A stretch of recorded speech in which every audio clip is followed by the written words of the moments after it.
ব্রহ্মচারী স্বামী সিরিয়ালের ৫৭তম পর্ব দেখার জন্য চ্যানেলটি সাবস্ক্রাইব করে ভিডিওতে লাইক দিয়ে সম্পূর্ণ দেখতে থাকুন। আমরা দেখব সূর্য ওজন কাঁটা নিজের কাঁধে রাখে। সেই সময় তখন ঈশা ওজন কাঁটারের এক সাইডে বসে, অন্য সাইডে পালাপাথর থাকে। যদি ঈশার সাইডে ভারে নিচে রাখা চুরি ভেঙে যায় তখন ঈশাকে শাস্তি ভোগ করতে হবে, জেঠিমার কাছে ক্ষমা চাইতে হবে। সেই সময় দেখা যায় ঈশার দিকে ভার হয়ে নিচের দিকে যেতে যাচ্ছে। তখন বিন্দি অনেক খুশি হয়। এদিকে ঈশা চুরির দিকে তাকায়, আবার সূর্যের দিকে তাকায়, চিন্তা করতে লাগে। সেই সময় তখন হঠাৎ করে সূর্য ওজন কাঁটারের নিচে চুম্বক লেগে আসে দেখে। তখন সূর্য মনে মনে বলছে, এ তো চুম্বক, যার জন্য ওজন এত বেশি হচ্ছে। আমি ঈশার সাথে ভুল হতে দিতে পারি না। তখন সূর্য নিজের শক্তি খাটিয়ে ঈশার সাইডের ওজন কাঁটার উঁচু করে ফেলে। তখন বিন্দি জেঠিমা অবাক হয়ে যায়। সেই সময় বিন্দি বলছে, আরে তুই বেঁকা হয়ে দাঁড়িয়ে আসিস কেন? ওজন বেশি না? তখন সূর্য ঈশাকে পাশে নিয়ে রাখে। সেই সময় ঈশা ওজন কাঁটা থেকে নেমে দাঁড়ায় আর সূর্যের দিকে তাকে খুশি হয়। এরপর ঈশা সেই চুরি হাতে তুলে নেয়। তখন সূর্য ওজন কাঁটা রেখে ওজন কাঁটারের নিচ থেকে চুম্বক বের করে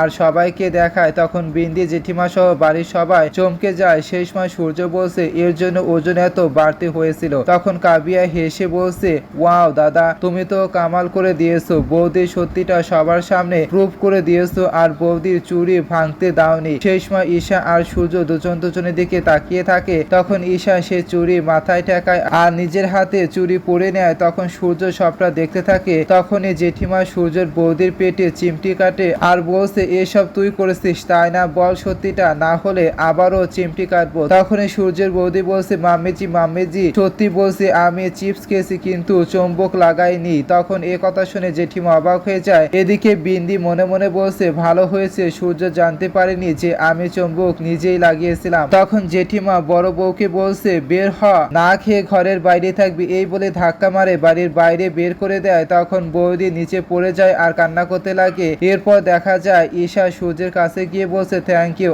আজ আমাকে আর আমার চুরিকে বাঁচানোর জন্য। তখন সূর্য চুপ করে থাকে। এদিকে খুশবু বৌদি বলছে, স্ত্রী স্বামীর অর্ধাঙ্গিনী বলা হয় কাফিয়া, কিন্তু তোমার সূর্য দাদা আমাদের ঈশাকে অর্ধাঙ্গিনী দরজা দেওয়া তো দূর, এ বিয়ের সম্পর্ক কি অস্বীকার করছে। সেই সময় আরব বলছে, তোমার ওই দাদা আর নরক আমাদের ঈশার জন্য নয়, ও ওখানে কখনো খুশি থাকবে না কাফিয়া। তখন কাফিয়া বলছে, কিন্তু আমার ঈশা বৌদি এই সম্পর্কটাকে পালন করতে চায়, ও ওই বাড়িকে নিজের শ্বশুর বাড়ি মানে। তখন আরব বলছে, কারণ ও ভোলে ভালা মাসুম, সম্পর্ক সত্যি খুশি আর ভালো খোঁজা ওর চিন্তার বাহিরে, সেটা আজ ওর কষ্টের কারণ হয়ে দাঁড়িয়েছে। হয়তো তোমার খারাপ লাগবে কাফিয়া, কিন্তু তোমার দাদা একটা গুন্ডা আর আমাদের ঈশা একটা গুন্ডার স্ত্রী হওয়ার ডিজার্ভ করে না, বুঝতে পেরেছো তুমি? সেই সময় কাফিয়া মনে মনে বলছে, সূর্য দাদা এমন ছিল না, পরিস্থিতির চাপে এমনটা হয়েছে, গুন্ডার হতে বাধ্য হয়েছে, না হলে সূর্য দাদার মতো নেক মন ভালো স্বামী ঈশা বৌদি পেতই না। এরপর কাফিয়া কান্না করে আরবকে বলছে,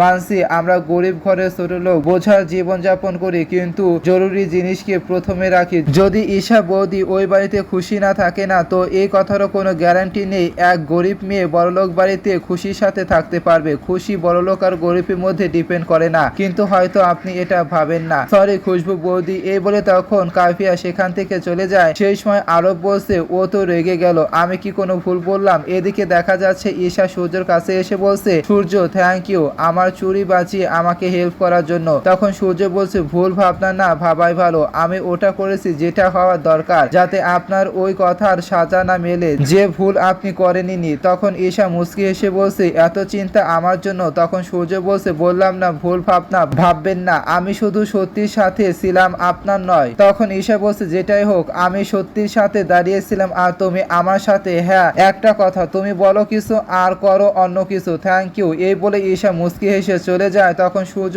ঈশা সেই কথা ভাবতে লাগে আর বলতে লাগে, এসব একদমই নয়, আমি চাই তুমি এখান থেকে চলে যাও, মাথা খারাপ করে রেখেছে। এরপর সূর্য ওর পকেট থেকে পেন ড্রাইভ বের করে বলছে, এই পেন ড্রাইভে আমাদের বিয়ের ফুটেজ আছে তাই না?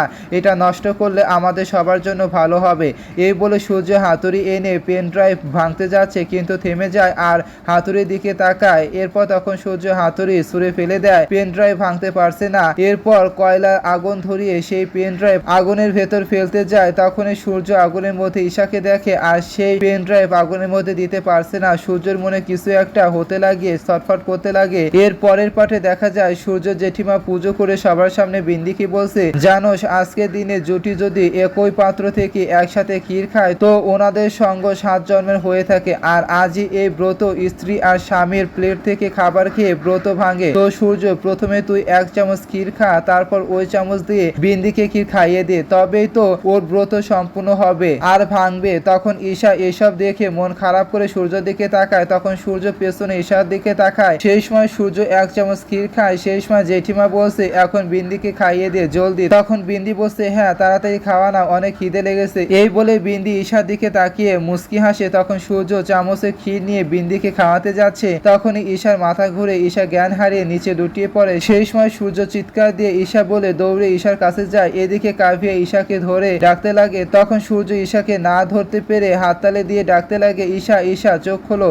মানা করেছিলাম ব্রত রাখতে, কিন্তু না, ব্রত রাখতেই হবে, কি করব কিছু বুঝতে পারছি না। এই বলে সূর্য জেঠিমার কাছে গিয়ে ক্ষীর নিয়ে ঈশার কাছে এসে কাভিয়াকে বলছে ঈশার মুখ খোল। তখন কাভিয়া ঈশার মুখ খোলে আর তখন সূর্য নিজের হাতে চামচে ক্ষীর নিয়ে ঈশাকে খাইয়ে দিচ্ছে। তখন এসব দেখে বিন্দি জেঠিমা অবাক হয়ে যায়। এরপর ঈশার জ্ঞান ফিরে আসে। তখন সূর্য সেখান থেকে চলে যায়। সেই সময় বিন্দি রেগে মনে মনে বলছে আমার সব মেহনত নষ্ট হয়ে গেল, এই ঈশার ব্রত সূর্য পূরণ করে দিল। তখন ঈশা মনে মনে বলছে এই ব্রত সম্পূর্ণ হওয়ার কারণ এটাই, আমাকে সূর্য থেকে কেউ দূরে করতে পারবে না। তো বন্ধুরা, কেমন লাগে এই সিরিয়ালটি কমেন্টে কিন্তু জানিয়ে দেবেন।